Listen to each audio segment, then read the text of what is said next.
Hi, my name is Alan from LLW Property. Welcome back to my YouTube channel. In today's video, I will talk about condominiums in the Balmoral area. This is Prime District 10 under the Newton planning area. As usual, I will randomly compare 5 condos along this stretch.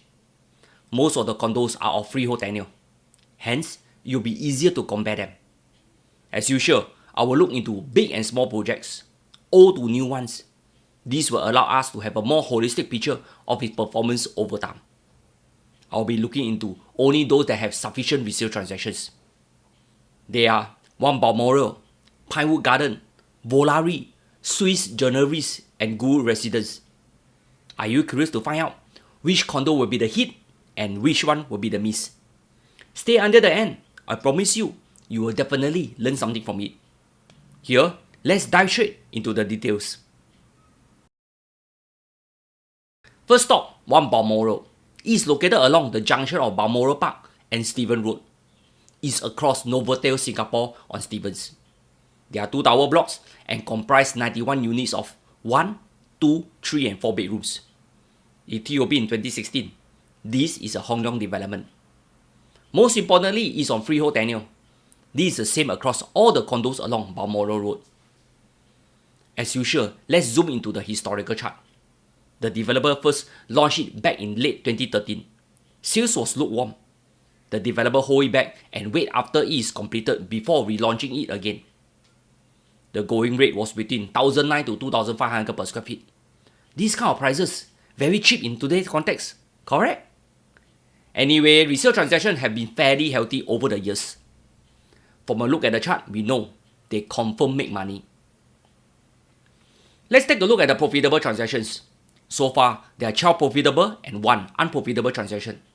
Not bad, at least got some standard. Profit range from 200,000 to 700,000. Annualized return range from 0% to 3.8%. Not too bad for the condo in the CCR to achieve such results.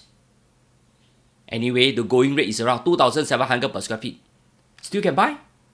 Will we see further upside with a series of new launches in the CCR come 2025?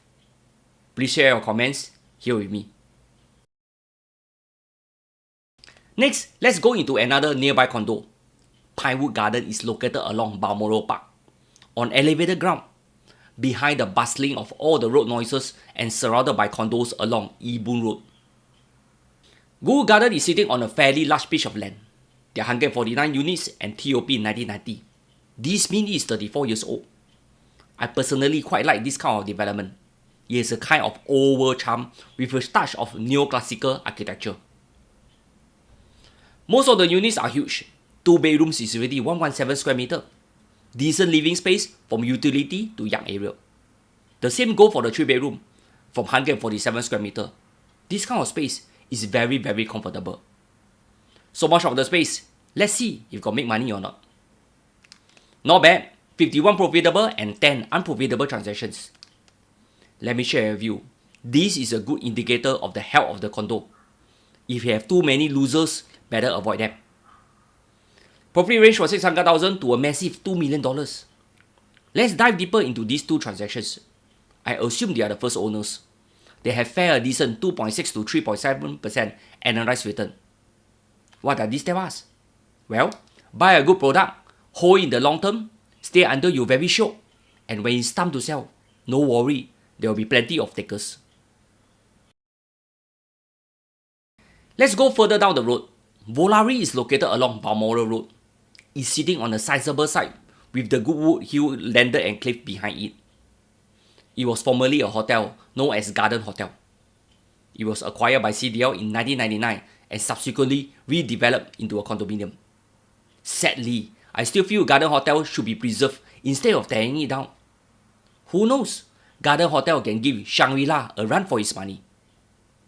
In any case, Volare has 85 units and TOP in 2012. It comprises unit mix of 2, 3 and 4 bedrooms. Since it was launched back in 2009, there have been healthy resale transactions over the years. Prices have been inching up lately too. At a quick glance, we can see a mixed basket of winners and losers. A career picture can only be determined by the actual transactions. To date, there are 18 profitable and 14 unprofitable deals. Wow, this is almost on equal footing. Profit range from a low of $26,000 to $1 million. Analyzed returns are not too exciting to me. As for this latest transaction, it has a 1.4% analyzed return since 2009. Not too bad, stay for free, yet still can make some profit. However, this can't be said for those that exited earlier. Their losses are still manageable, with the exception of this penthouse unit that lost a cool 1.63 million. If they have kept to date, most of these buyers will have made money. Remember, someone's losses is your future gain. Let's go into a boutique development with 40 units only. Swiss Journalist. This is on the other end of Balmoral Crescent, closer to Newton side. It TOP in 2010. It comprised unit mix of 3 and 4 bedrooms, sitting on 51,000 square feet of land. As I look into the historical chart, I super sian. One look and you can tell the outcome. Fortunately, prices have picked up in the past years. Hopefully, those who bought during the initial phase can see some light at the end of the tunnel. As of now, there are 2 profitable and 8 unprofitable deals. At least someone makes 600,000. Not too bad. However, that can't be said for those who lose money. Losses range from 400,000 to 1.2 million, with analyzed losses from 0% to 2.5%. Seriously, I don't know what to say. Let us move on. Lastly, when we are in the Balmoral area, how can we miss out the big brother? Gold Residence is sitting on a massive 260,000 square feet of freehold prime land. There are 3 tower blocks surrounded by greenery and water features. Unit types comprise 2, 3, 4 and penthouses. There are 210 units and it TOP in 2013. This is the historical chart. As usual, it was initially launched back in 2010. Then, sales was sluggish.